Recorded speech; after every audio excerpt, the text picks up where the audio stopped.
Shalom, shalom. This week's parsha is Parshat Bo, and it contains the last three Makkah, the last three plagues that God would inflict on the Egyptians before the major Exodus, before the Jews were to leave en masse Egypt. And interestingly enough, before the last plague, Makkah, before God was going to kill every firstborn in Egypt, God tells Moshe the command of the new moon. And it goes like this. God said to Moshe and Aaron in Mitzrayim, saying, "HaChodesh hazeh lachem rosh chodeshim, rishon hu lachem l'chodshei hashana." And that means this month shall be for you the beginning of months. It shall be for you the first of months of the year. Now, it seems to me a little bit disjointed that we're being told the story of all the plagues and it breaks in the middle to give a commandment of the sanctifying the new moon. But I think actually this is the perfect place to put it. Has so much meaning, symbolism, and significance to the Jewish nation. First of course, the Jews were enslaved in Egypt for hundreds of years. Their time was not their own. And so the first thing that they're going to do when they become free is they're given this mitzvah that they get to sanctify time. They get to call when they see the first sliver of light to say that this is the new moon. And this is for our nation of supreme importance because the calendar is so important to us. Our holidays are all based on precisely when we see the new moon, and so many commandments are time related. And so this is very significant.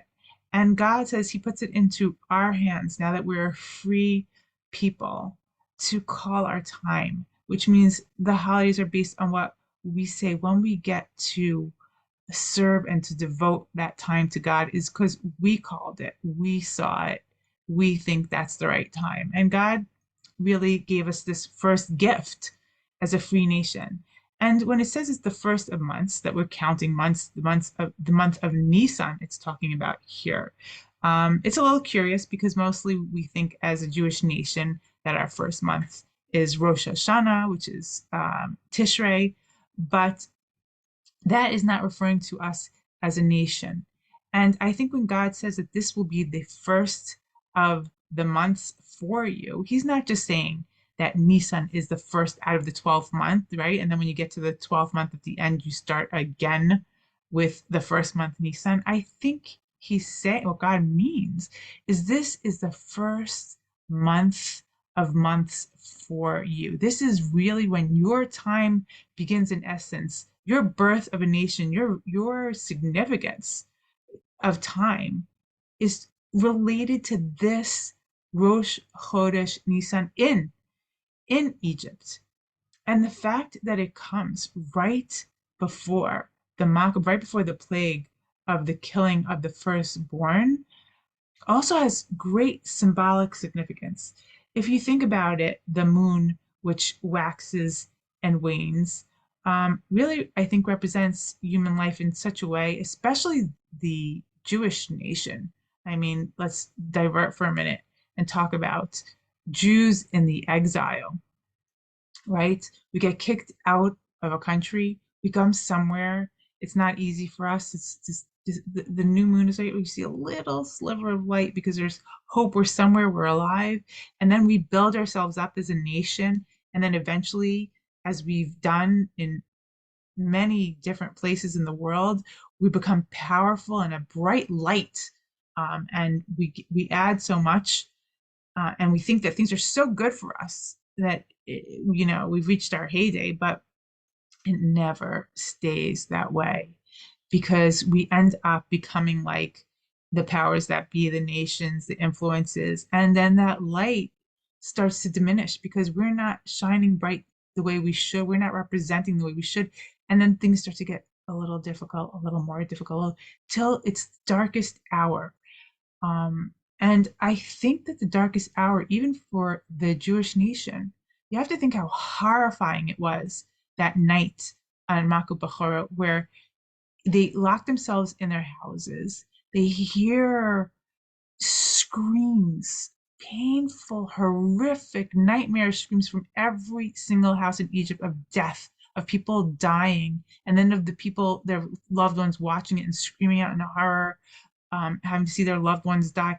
It was a scary, scary time. It was the darkest. It was in the middle of the night, um, and literally, but also that darkness was the worst that it gets. And they were fearful. But God said to them at that point to do the korban pesach and to take the blood and to sprinkle it on the doorposts. And what God was saying at this point in time, I think, with this korban pesach, is yes, you might be fearful. What's going on now in the place that's been your home for hundreds of years, and you see the death and destruction all around, and it's scary.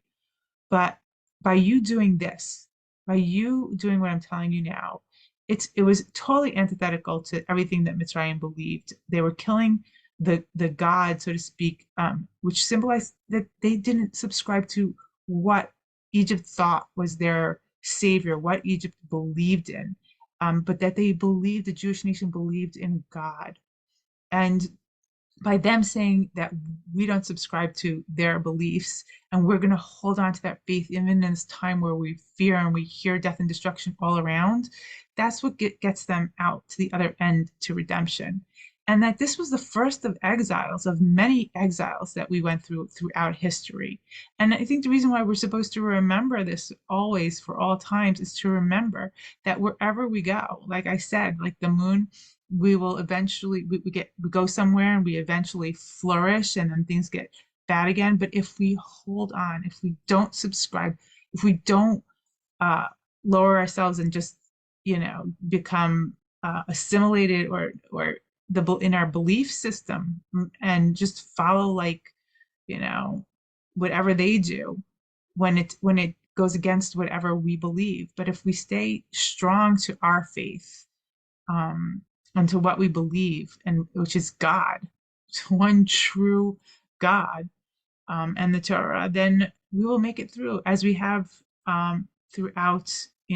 Like I've said before, we've watched many empires fall, and we've made it through all of them, like God promised, because we had that spark of faith. We never gave that up. We always still believed in our one true God. And the more that we do that, and the more that we really stay true to that, I think the less our suffering will be.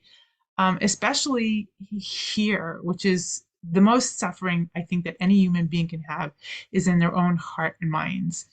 And when people who have that faith and that belief and that connection don't have the same fear as people that don't.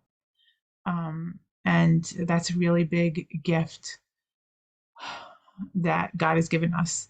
So I think that it's very appropriate that this sanctifying the new moon comes before Makot Bechorot. It's a lesson to us throughout the ages. And I do think eventually there will be an end to that. But in the meantime, I think I say stay strong, stay true to Shema Yisrael, Hashem Elokeinu, Hashem Echad. And I have nothing more to add to that. But Shabbat Shalom. Take care. Till next week.